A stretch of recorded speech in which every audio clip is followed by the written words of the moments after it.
Welcome, everyone. To wrap up our final Audit Tuesday podcast of 2025, we are lucky to have Greg Kutzbach, and forensic expert and YouAttest MSP, to help us on a huge hack that was just revealed, the BRICKSTORM APT. We will dig into what was the BRICKSTORM hack, what did it affect, who was affected, and how identity controls can help contain the BRICKSTORM and other like hacks. We will also have YouAttest CEO Garret Grajek, a 15 patented identity expert, to help out in the discussion. Greetings, gents. How are you? Greetings, David. Good. Thanks Great. for being here, Greg. Greg, why don't you start out by introducing yourself and let people know what you do? Absolutely. I'm a CISSP. I'm a cybersecurity expert, digital forensics, incident response. I have done all the cybersecurity things, and now I do cyber strategy. My company is Exhibit A Cyber, and I also work with Trust Cyber, which is a companion organization for MSPs who want uh, to handle cyber better. Great. And a wonderful partner with YouAttest. Thank you, Greg. Absolutely. Garrett, will you please introduce yourself as well? Garret Grajek, identity guy. Worked for the companies like IBM and Cisco and RSA Security before starting a two-factor company called SecureAuth, and then moving on to building AI over at Silence, and then finally, where my destination take me, happy to be here, CEO of Silence. I mean, the CEO here of YouAttest, that we started 5 years ago. Great. Thank you, guys. Greg, let's jump into it. For those new to the incident, can you break down exactly what the Brickstorm hack was and what made it unique compared to previous APT campaigns? Absolutely. Okay, so number one is this is an attack on network infrastructure instead of endpoints. Usually, when you hear of ransomware, you talk about EDR, you talk about antivirus, and pretty much the conversation stops there. People aren't talking so much about how things are moving around and infrastructure and virtualization and Kubernetes and virtual machines and zero trust gateways and things of that nature. So anyway, this one here, this Brickstorm was used in a Chinese based government breach into F5 systems that was disclosed in October of 2025, just recently, but has been in since 2023. Now that's interesting. That's a couple of years of persistence. And that's not just about F5, that's also about many other government agencies, that's about all sorts of other critical infrastructure, education, finance. I'll get into that later. Okay, so essentially what they did is they deployed malware on edge appliances, firewalls, VPN gateways, whatnot, specifically Avanti equipment, which are primarily used as the modern way of VPN, especially in large organizations like government. Um, Once they're in there, and those are going to be sitting inside the DMZ, which is kind of a segmented network, usually in front. The DMZ concept has been around since probably the late 90s, I'd say. And then they generally would have their own Active Directory or identity sitting in the DMZ that's supposed to be, sitting by itself. And that way, if the DMZ gets to be in danger, it's just by itself. Well, it's not. This is where identity comes in. That Active Directory is tied into internal Active Directory. That internal resources has little pinholes through the internal firewall, DMZ to internal, which allows things like SMB or RDP to go from DMZ to here.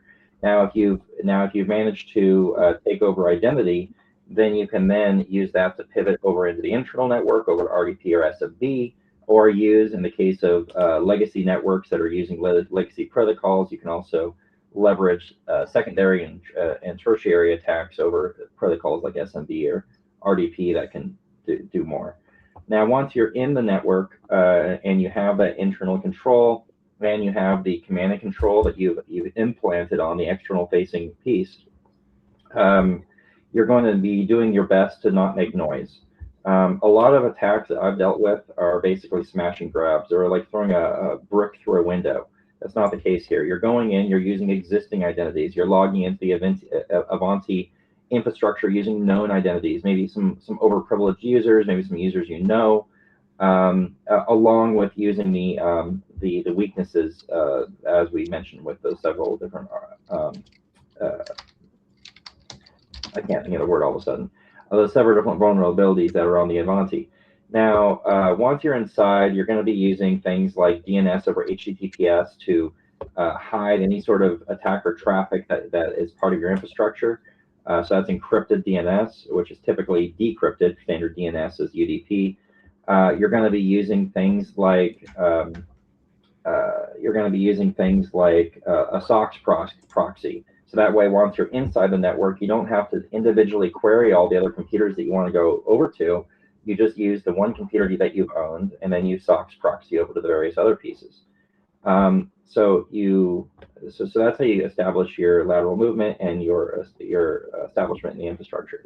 Once you're in there, you're now using the fact that you own the Active Directory. You have some high-ranking privileged accounts in order to get to things like Hyper-V or to VMware, especially when it is vulnerable versions of VMware. But it doesn't really matter because you have identity. Again, you have these privileged users that have access to the whole darn infrastructure. So now you have their VMware, and now you can take a file server that you don't even have to break into. You can just steal the whole virtual machine. You can make a duplicate of it. You can make it a duplicate and bring it and then put it into an outage window, and not outage window. You can disconnect it, and then you can manually scan the hard drive to your heart's content, especially if they're not using a full disk encryption. And then once you're in there and you have identity and you have movement within the internal network, I mean, it's just full on game over. We'll get into this more later, but I just want to put my hand in my face and just be like, oh, come on, this is not new. This is the same old thing. Anyway, we'll get to it. Yeah, thanks, Greg. Wonderful explanation. I know that, for those online here, regardless of what industry you're in, you're thinking, well, I'm not sure that I might even be a target because maybe, I'm not of size or there's not enough sensitive data within my organization. We know that not to be true across the board. So what sectors and organizations were most affected by by the BRICKSTORM hack, Greg?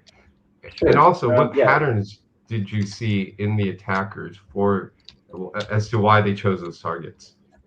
Absolutely. Okay, so number one is government services and facilities. So U.S. civilian agencies, critical infrastructure organizations. You have IT organizations, which are going to be your managed service providers. So again, you said that we're too small for it to be attacked. Don't forget, your little small company is being managed by a managed services company that's managing 70, 80, 100, 200 companies. All of a sudden, they are a core target. Technology firms that provide security services and critical infrastructure support, essentially MSPs, but more for critical infrastructure and security services. Legal services, law firms are targeted. Business processes outsourcers, which are basically government parallel, and the defense industrial base, along with the related institutions. Don't forget that when you talk about a company or an organization like Caltech, they are heavily involved with the defense industrial base. Okay, now some of their patterns are going to be unmonitored infrastructure, so that's going to be edge devices, things like VPN edge devices, SSL VPN. In this case here, Avanti VPN or Avanti access controllers. It's going to be looking for things that aren't being monitored. So what do people monitor? They monitor Windows and Mac, things they can drop EDR on commonly, and they say, oh, that Red Hat, no big deal. That ESXi, no big deal. So basically, they're not being monitored. Not only are they not being monitored, but the logs oftentimes are not part of a XDR source. So again, you can do whatever you want on there, and no one will notice. They're following long-term persistence. So in this case here, they're averaging just around 393 days of persistence. Again, using that SOX functionality. And then once you've compromised one, you can compromise more. So if you compromise an MSP, you can compromise anyone that the MSP is managing and just move downstream. So credential harvesting is a big one. So they steal the valid credentials by either capturing them on the compromised appliances or cloning a virtual machine. So let's say you can't get into, you can't log into the Active Directory controller, but you can log into the ESXi machine. Then you can clone the Active Directory controller, and if you're able to, then analyze that hard drive or exfiltrate the hard drive and analyze it offline, and then pull the entire security database out, the core of Active Directory. And then the primary piece here is espionage and IP theft and intellectual property theft, which allows for future operations, sabotage, and this is not your typical threat actor. This is a nation state actor. So they're not looking for a smash and grab for $100,000. They're looking for strategic moves. So if you're anywhere that's parallel to something that might turn into a strategic play, then you're a target. This does not have anything to do with size.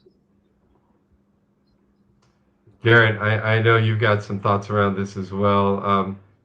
Given what Greg's described, why do you believe identity, not endpoints or perimeter, is the new front line of defense for 2026? Well, it's almost, and Greg started that brilliantly, as always does. He said, oh, look, this was a network hack. Okay, great. But what's the real target, right? The real target is to get inside of the systems, get a hold of an identity, raise your privileges, and then, do a little roaming around the enterprise to exfiltrate some data, right? So as always happens, there is an initial attack vector. And the BRICKSTORM one was a network attack vector. Fine. Okay. If your identities are locked down and your access control is under control, I'm not saying all would be fine, but you will not have the amazing amount of damage that these network attacks occur. So I wouldn't say there's always going to, well, there is, I can say that. There always is an initial vector. And as we did in our other webinar, we said that, the 0-day tax, and that's what a BRICKSTORM is, a 0 day on your networks, right? And if you have sloppy IAM, then you're open to lateral movement, privilege escalation, and then finally exploitation. Great. Let's stay on the topic of BRICKSTORM before we get into some specifics and some true use case, if you will. Many organizations, this is for Garret, many organizations struggle with overprivileged accounts and entitlement creep, just what you alluded to. What role do automated user access reviews play in preventing and containing attacks like BRICKSTORM APT? Well, that's what we're saying. As Greg went into, as a network hack, they're going to start there. But, what they're doing is then they're trying to find your accounts which they can overtake. Be it a service account, a non-human identity NAH, or a user's account. And the more privileges those have, the more damage they can call. And on top of that, they love the ghost and orphan accounts, the ones that no one is tracking anymore. So if you didn't remove your users and they take over one of those accounts, then how are you even going to know, right? Because it's not taking privileges that you're being monitored. It's just an account that is legacy, and those have very, very, very long dwell times. So that's why the concept of reviewing your users is so important. Yeah, and Greg, if you don't mind, let's stay on that topic. So just give us your opinion. How did identity, compromised credentials, stale accounts, overprivileged accounts, access, how did those all play into the attacker's ability to move? Sure. Okay, so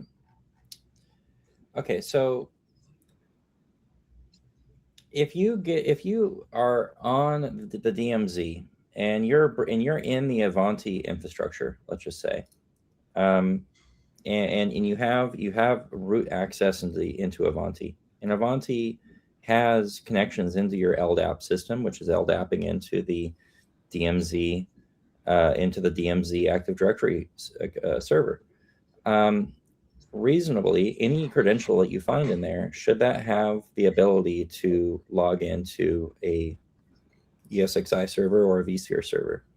I would say no. I don't think it should. So over privilege of any users that you find in that environment would be, should a user that has a VPN access into your environment also have access into your underlying core infrastructure, your virtualization infrastructure? I would say no. So so the way that they're doing it is they use the vulnerability that Garret to get in, and then once they're in, they make a mess of the DMZ, and they get whatever they can get out of there. They have a DMZ dedicated Active Directory controller. In the case of one particular case with this, BRICKSTORM hit a bunch of different ways. It's just one of the ways.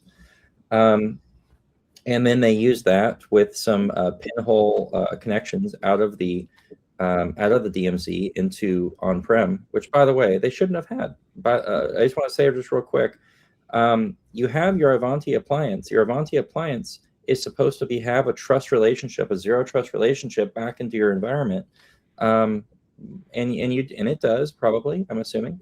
But you also have direct SMB and direct RDP into the environment, which is just like, what's the point? You made yourself a DMZ, but you forgot to put some doors on? Come on. Anyway, so now you take your credentials that you stole from here, you go over there, and you don't want to curb or roast. You don't want to do a big privilege escalation attack. You don't want to do something that's going to make a lot of noise. Again, we're looking for the ability to sit in an infrastructure for a year or 2 or 3. We don't want to be flagged. So you want to take identities that you have, that you don't have to make secondary and tertiary attacks, and you just want to use them to just directly use them. So take an identity that you stole out of the DMZ, take it with you over into the internal network, connect over to the management interface of your vSphere server, which should not be available to be accessible, by the way. That should be on a dedicated subnet. That should be on a management subnet, but hey, it's just government. And directly use them. So your identities have too much privilege way over there. Once you're over here that are able to do interactive access to a system on your network, that shouldn't even be, even once you're on the internal, you shouldn't be allowed to go onto the ESXi server, a vSphere server. That should be a dedicated account. That should be a Bastion server. You should have to hop between them. It's such an important server that it should have its own accounts. The account that I use, and I go into Google and I type in what is BRICKSTORM, should not be the same account that I use to run your entire company. That's crazy, and that's almost the definition of privilege creep. Garret, question for you. We're talking about some very similar ongoing issues related to these hacks, but BRICKSTORM relied heavily on credential misuse and dormant permissions. How do identity-first models help reduce the attacker's dwell time and lateral movement? Dwell time being huge, right? Yeah, as Greg pointed out, if you're not watching your identities, the attackers are taking advantage of your naivety or your ignorance of what the actual users and their privileges and their rights are. They're going on and they're saying, great, we got this one ID here. Let's keep moving. It all comes back to that many years ago when we started actually understanding was the target attack, where they took over accounts in the HVAC. Like, okay, well, so what? No, but those accounts were able to get them privileges throughout the network and then to the key data. Okay, and that's not picking on our friends over at Target. That's a known hack that people know. It's happening all the time. So a lack of knowledge of any of our identities, it has the whole pyramid start falling down. So in the case of BRICKSTORM, I think it was absolutely crucial that whatever identities they were able to get to in the network and then run. And that's what we have to remember. I was on a AI conference yesterday, and someone came up and goes, well, do you think the hackers are now using AI to attack our systems. And everyone's in the room's like, yeah. And they've been doing that for a while. They're just, taking all the hacks that we knew how to do with the tools like Metasploit and just automatically generate it on. So whatever vulnerabilities, once they're in, they're going to be able to either, create their identities, which we, or take over identities that have no authentication, which was the VMware hack that we talked about in 2020 and the hacks of 2025. So what I really want to sum up is we have an initial penetration of our system on a network vulnerability, and then they take advantage of all the other weaknesses and the defense in depth type stuff that Greg is saying. Of course, that should be there. The bastions, the DMZs, the blocking, right? But the ultimate target here is to take over an identity and then do the lateral movement for our enterprises. Great, thanks for that. Greg, one fun last question related directly to BRICKSTORM. If it happened again tomorrow, what is the single weakest link most organizations still have that would allow attackers in the door? Too many external facing attack surfaces. Regular old VPNs that are sitting on your network edge, it's old school. No, absolutely not. I want Shodan, which is a port scanning internet facing scanner, to not know about you. I want your entire network, your office, I want it to be invisible. Yeah, that's my biggest thing. Just take your attack surfaces off. They're all breaking. I don't care how much you pay for it. I don't care how that your patch management policy says is good for in 3 days from time of release. It's simply not good enough. Get your threat surfaces off your network. Great, thanks. And one last question for you, Greg, related to just the attack here, but just from your expert standpoint, as an MSP and operations expert, what are the most realistic steps organizations can take to harden environments against similar APT intrusion paths? Absolutely. Okay. So use identity-based application relay for legacy tools. I know a lot of you guys have old infrastructure. I deal a lot with CPAs and finance companies that have 10 versions of Lacert that go back, and they only run on server 2012 and things of that nature. Acknowledge the fact that these are legacy, that they're high risk tools, and create mitigating sort of methods around them. Move towards zero trust in that respect. So there's Microsoft has them, and there are a bunch of third parties have them, but basically you can't directly point to them anymore. It's too dangerous. Secondly, for legacy networks, don't rely too heavily on EDR. You need to be watching identity and access, the network traffic, in addition to your endpoints. Essentially, that's called XDR, and you need to have someone watching over 24/7. Now, if this sounds expensive to you, and sometimes it can be, I recommend that you work on plans to phase out your legacy and move to modern infrastructure. Legacy costs more money. The longer you have it, the longer it costs. I do partner with a couple of different security companies. Trust Cyber is one where we offer a full MDR XDR product because, yeah, you can't be having gaps. Now, third, and this is going to be near and dear to YouAttest's heart, audit your identity everywhere regularly. YouAttest is a great platform for this. And again, I'm gonna stress this. Auditing identity is harder and harder the more and more silos you have. So you need to either have less silos, or you need to connect them together so that you can control them. But again, if you don't have that, then YouAttest can still allow you to individually audit each of those in a reliable, predictable way. Stale accounts. Accounts that should have been disabled long ago, or accounts that are allowed to VPN in and allowed to also manage your ESXi environments. Unacceptable. There's no excuse. Great, thanks for that.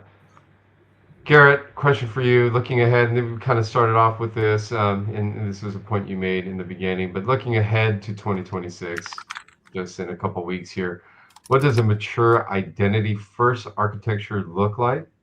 And how should enterprise MSPs, like Greg, position themselves to deliver this to their customers? Yeah, and I'm going to take literally a conversation I had a lot offline with Greg, and for the audience out there, I am a big fan of MSPs because Greg said a couple of things on this. He was saying, well, you need this tool, you need this tool. How many enterprises have the skill to run that? And what he's done in his MSP, he says he is identified, being the cyber champion he is, then invented the tools and services that he needs, and then just bundle them.